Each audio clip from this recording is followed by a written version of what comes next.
औज़ुबिल्लाहि मिनश्शैतानिर्रजीम बिस्मिल्लाहिर्रहमानिर्रहीम अस्सलामु अलैकुम वरहमतुल्लाहि वबरकातुहू। सूरह कसस है मेरे सामने और सूरह कसस की आयत नंबर 44, पारा नंबर 20 और रुकू नंबर 8 चल रहा है। आयत नंबर 43 में अल्लाह तबारक व तआला ने मूसा अलैहिस्सलाम के वाक़े को तसलसल में रखते हुए, तवातर में रखते हुए फरमाया कि हमने फ़िरौन और फ़िरौनियों के तबाह होने के बाद मूसा अलैहिस्सलाम को नए सिरे से आबाद फरमाया और फिर मूसा अलैहिस्सलाम पर शरीयत किताब नाज़िल फरमाई। मैं पहले अर्ज़ कर चुकी हूँ कि पहले मूसा अलैहिस्सलाम पर सहीफ़े नाज़िल हो रहे थे और फिर जब एक प्रॉपर कौम बनी और आज़ाद हुए तो उस कौम को मुकम्मल एक शरीयत चाहिए थी जिसके ताबे वो ज़िंदगी गुजारे, कानून उसूल और ज़वाबित चाहिए थे। इसके लिए अल्लाह तबारक व तआला ने मूसा अलैहिस्सलाम पर तौरात नाज़िल फरमाई, जिसका ज़िक्र फरमाया कि तौरात नाज़िल फरमाई और उसमें दलाइल भी थे, हदायत भी थी, रहमत भी थी, ताकि वो लोग नसीहत पर चल सकें, ज़िंदगी गुजार सकें। अब आयत नंबर 44 में फरमाया कि नबी सल्लल्लाहु अलैहि वसल्लम को मुखातब करके फरमाया कि मा कुंता बिजानिबिल गर्बी जी इज़ कज़ैना, उस वक्त आप तूर के मगरब में मौजूद नहीं थे और उस वक्त आप मदियन के उस वक्त जगह पे मौजूद नहीं थे। इस कज़ैना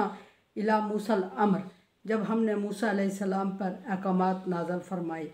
नबी सल्लल्लाहु अलैहि वसल्लम को ये हुक्म इसलिए हो रहा है कि हम आपको ये बातें बता रहे हैं, ना आप गैब जानते हैं कि मूसा अलैहिस्सलाम पर कब, किस वक्त और क्या वही नाज़िल हुई, और ना ही आप उस वक्त मौजूद थे मूसा अलैहिस्सलाम के पास कि ये बातें लोगों को बता रहे हैं। अहले अरब नबी सल्लल्लाहु अलैहि वसल्लम की बात नहीं मान रहे थे और वो ये कह रहे थे कि ये अपनी तरफ से ये बातें कर रहा है या इसकी अपनी सुनी सुनाई बातें हैं। अल्लाह तबारक व तआला फरमा रहे हैं कि जिस वक्त मूसा अलैहिस्सलाम पर कोई तूर के मगरब वाली तरफ, मगरब वाली साइड पे मूसा अलैहिस्सलाम तन्हा थे और उन पर वही नाज़िल हुई पहली मर्तबा, तो उस वक्त आप उनके पास मौजूद नहीं थे कि आपने ये बातें सुन ली हूँ और अब इनको बता रहे हैं। तो ये अहले अरब कह रहे हैं कि आप सुनी सुनाई अपनी बातें बता रहे हैं। और तौरात में जब मौजूद था तो तौरात में वो तब्दीलियाँ कर चुके थे और अब जब नबी सल्लल्लाहु अलैहि वसल्लम के सामने कुरान नाज़िल हुआ तो आप सल्लल्लाहु अलैहि वसल्लम उनको सही और पूरी बातें वज़ाहत के साथ बता रहे थे और वो लोग नबी सल्लल्लाहु अलैहि वसल्लम से कह रहे थे कि ये खुदा न खास्ता अपना कलाम बना हुआ बता रहा है हमें।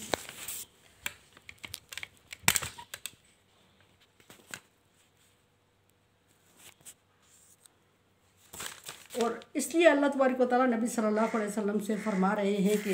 इन लोगों को अगर अक्ल, समझ और शऊर हो तो इनको समझ आनी चाहिए कि उस वक्त वो दौर आपके दौर से बहुत दूर था, बहुत लंबा अरसा गुज़र गया है और अब अगर मैं आपको ये बातें सच बता रहा हूँ तो इनको भी समझना चाहिए कि अगर इसको आपको बताई जा रही हैं ये बातें तो किसी मोतबर ज़रिए से बताई जा रही होंगी। आप उस वक्त मौजूद नहीं थे कि आप सुनते और फिर सुनकर इनको सच बताते और अब इस पे ये एतराज़ करते, और ना ही आपके पास कोई और ज़रिया मौजूद है। यही एक ज़रिया कुरान पाक का मौजूद है, जो वही का जो मैंने आप पर नाज़िल फरमाया और आप पर नाज़िल फरमाने के बाद अब आपको हुक्म हुआ कि इनके सामने बयान करें, क्योंकि ये तौरात में तब्दीली कर चुके और लोगों को गुमराह कर रहे हैं। और जब सच्ची बातें इनके सामने आ रही थी तो इनको बुरा महसूस हो रहा था और वो नबी सल्लल्लाहु अलैहि वसल्लम को तकलीफ़ देने पर लगे हुए थे और कह रहे थे ये खुदा न खास्ता लोगों से सुन के बातें बताता है या अपनी बातें बताता है, अपनी सुनी सुनाई बातें, और उनको वही कहता है। तो आप सल्लल्लाहु अलैहि वसल्लम को वही होती है कि ये अल्लाह की तरफ से नाज़िल करदा है और उस वक्त कोई भी मौजूद नहीं था जो आपको बता सकता।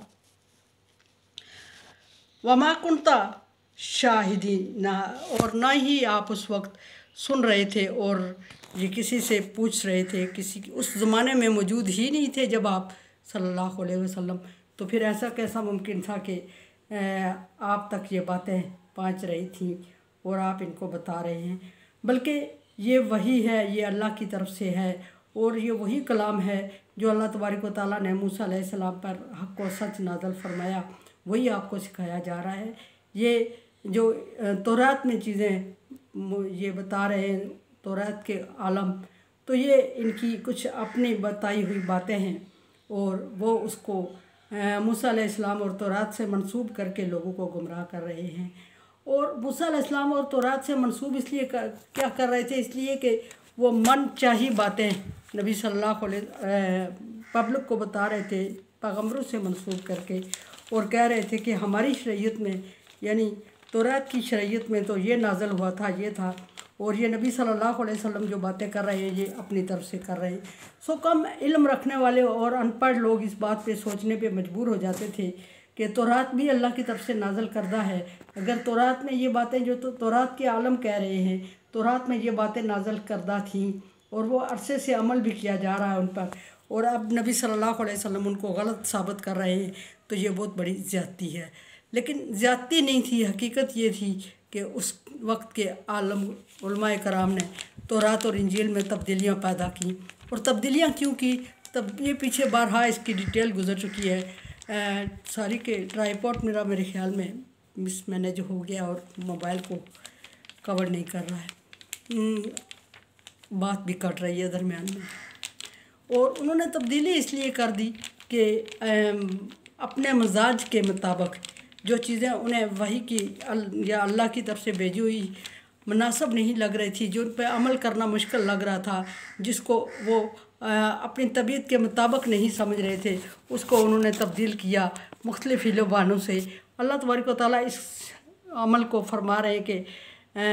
لا تشتروا آیات اللہ ثمنا قلیلا، اللہ کی آیات کو معمولی قیمت پہ فروخت نہ کرو۔ اس کا مطلب ہے کہ انہوں نے مختلف ہیلوں بہانوں سے اللہ کی آیات کو فروخت بھی کیا، اور اس وجہ سے بھی تبدیلیاں کی۔ اور اب جب نبی صلی اللہ علیہ وسلم ان کے سامنے حق اور سچ باتیں لا رہے ہیں اور یہ فرما رہے ہیں کہ تورات میں اس طرح نہیں جس طرح کہ آپ بتا رہے ہیں، موسیٰ علیہ السلام کا واقعہ اس طرح نہیں جس طرح یہ لوگ بتا رہے ہیں، بلکہ حق اور سچ یہ ہے جو قرآن پاک میں نازل کردہ ہے، اور قرآن پاک میں یہ واقعہ اس طرح نازل ہوا ہے جس طرح میں آپ کو بتا رہا ہوں۔ تو اس پہ الجھن ہو گئی، اور وہ لوگ الجھن میں پڑ گئے کہ آیا ہم کس کو سچ مانیں۔ اور اللہ تبارک و تعالیٰ نبی صلی اللہ علیہ وسلم سے فرما رہے ہیں کہ